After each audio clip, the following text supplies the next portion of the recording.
This is the year 2015? Precisely. Wednesday, October 21st, 2015.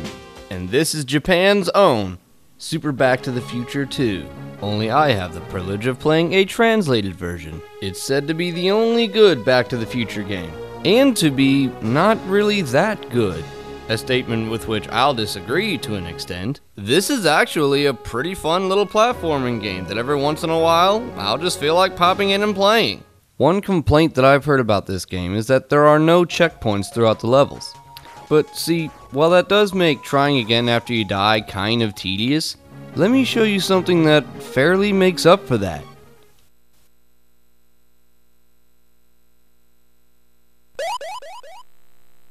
A password system that takes you straight to any level, or even any boss fight.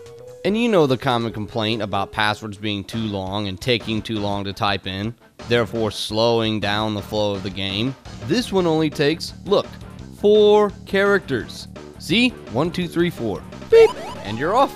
Doc there has all the reason to be in such a happy mood. If you've played through these levels a couple times, then you're probably used to just playing through them with or without the special items you could obtain. Or you could just practice the same level over and over again and get used to it. Or also, you could start a few levels back and collect coins and lives up until that level. Now, all this may not apply to certain of levels, but we'll get to that. Parts of the soundtrack to this game, quite a bit rock. See, Marty even agrees.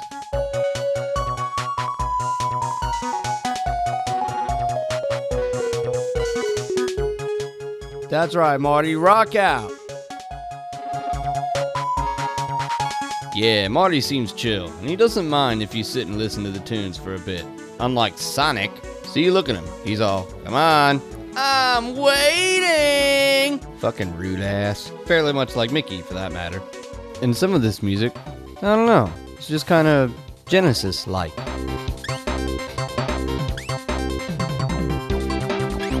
The soundtrack is legit. This game has the legendary known and loved Back to the Future main theme.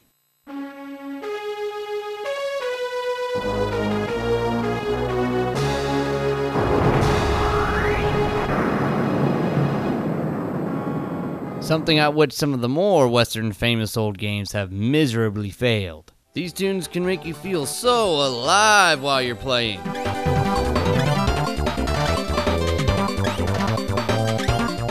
And I don't know, some of the gameplay here just kind of reminds me of old Sonic games. Oh, and here's one tip. When you're about to fall down to lower ground, always jump before you do so and make sure that you're flipping in the air as you're falling. Because when Marty flips and hits an enemy, he defeats them. Otherwise, you just take damage. Much like in Sonic. Quite a bit of reference to Sonic here. That's kind of weird. Connection, maybe?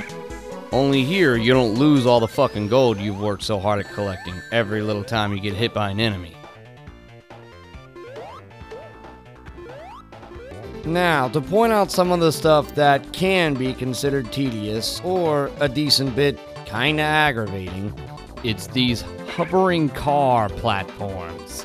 You jump on the top row of them, you miss one, you basically miss them all. You start from the ground up. You try to land on one that's moving sideways. You fall right back to the ground. It fucking teases you. None of these cars appear to move in any even paths. They all appear to move to their own distance or height. So timing when to land on one can get pretty confusing. Okay, well, let's move past that horse shit. The only part of the soundtrack that I kinda dislike is the boss fight music, with its obnoxious sounding 80s synth bassy kinds of melodies and beats.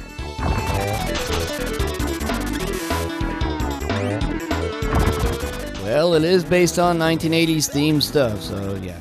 Some of the boss fights can be a bit difficult to get used to fighting. And this level, with the password being blue, just...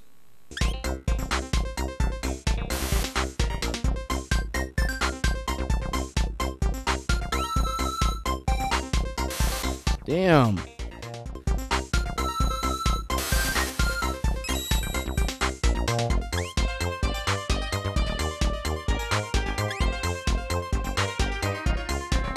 Damn, how hard does it gotta be to get up there? Finally. Oh, now I gotta dodge this shit, huh? At least I made it. Now what?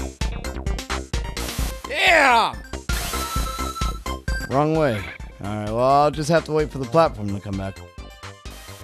Oh, how the fuck was I supposed to be prepared for that? Oh, come on! Oh, how much more of this shit to get through? I'm sorry, but the game is losing its value here. No fucking way. Oh, this is fucking with me here. This is fucking with me. Starting over. Fuck you, fuck you, fuck you.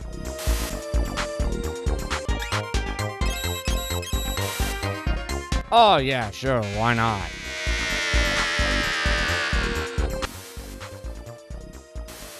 Yeah.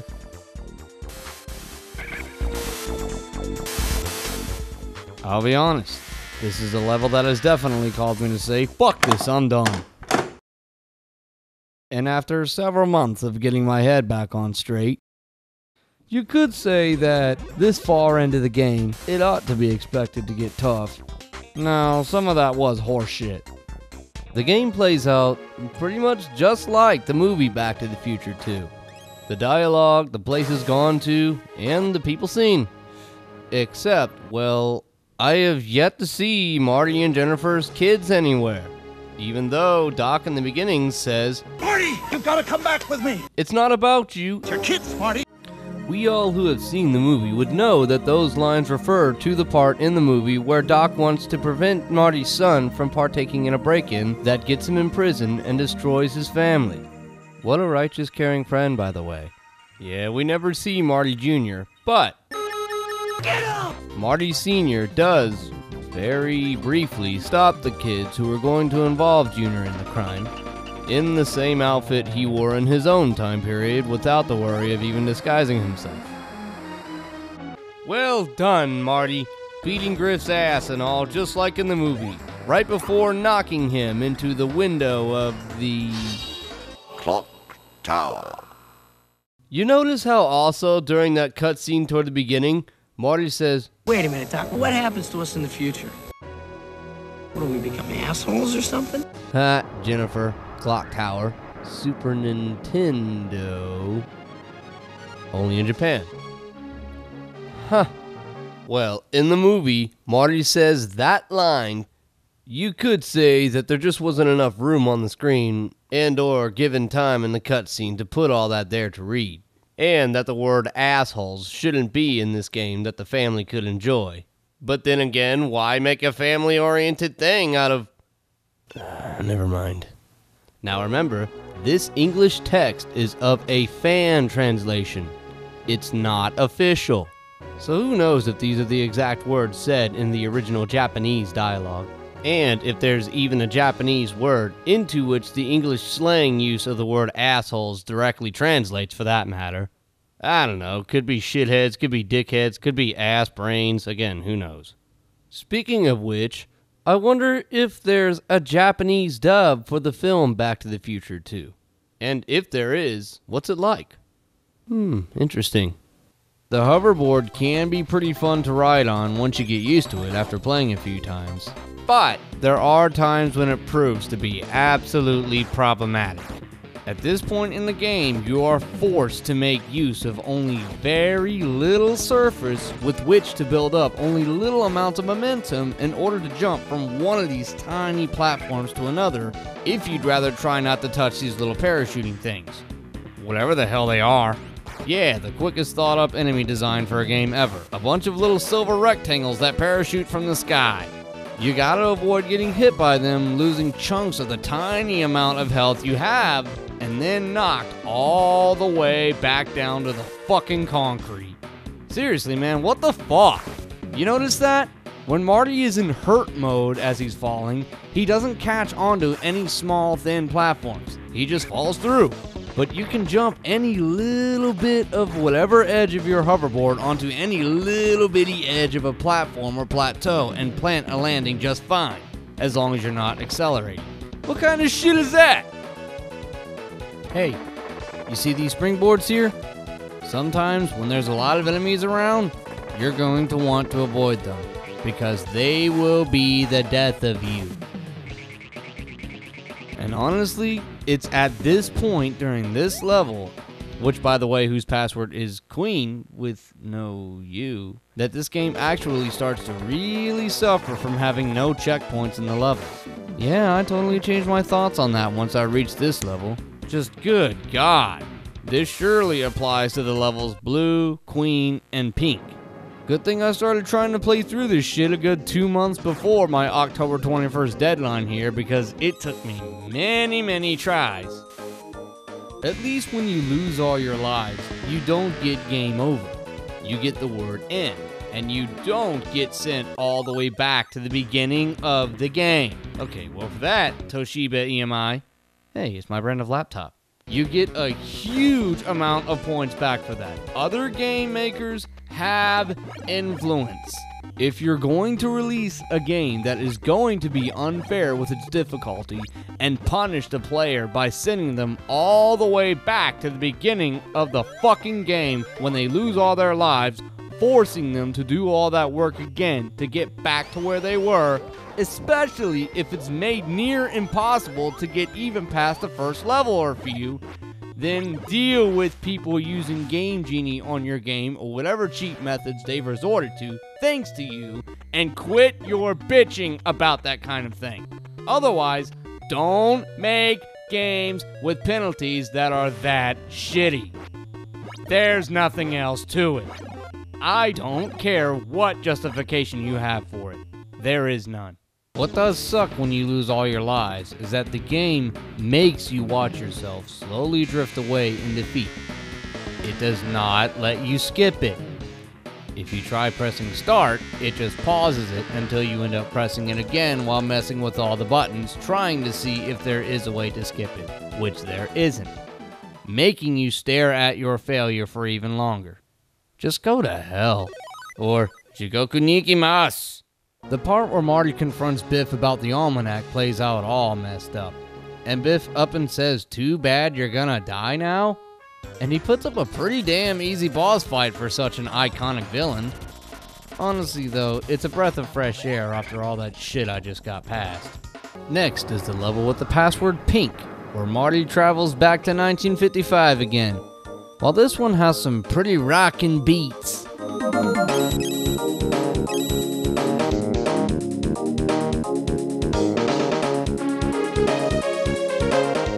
If my calculations are correct, when you play this baby up to this point, you're going to see some serious shit.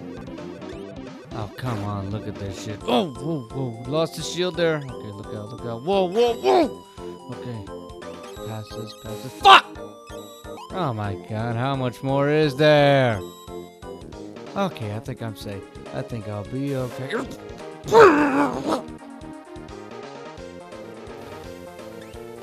Okay, get up there, get a shit. Get up there, get up and higher. Shit!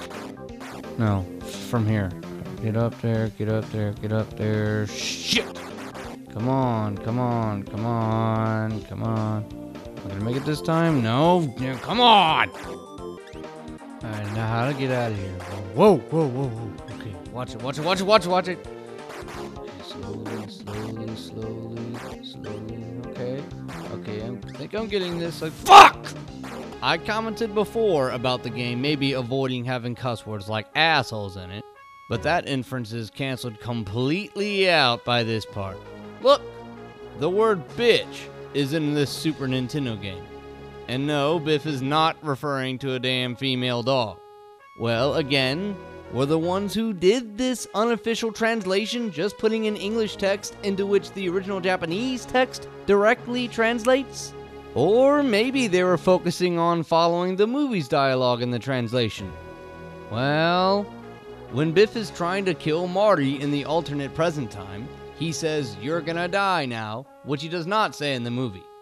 Forget it.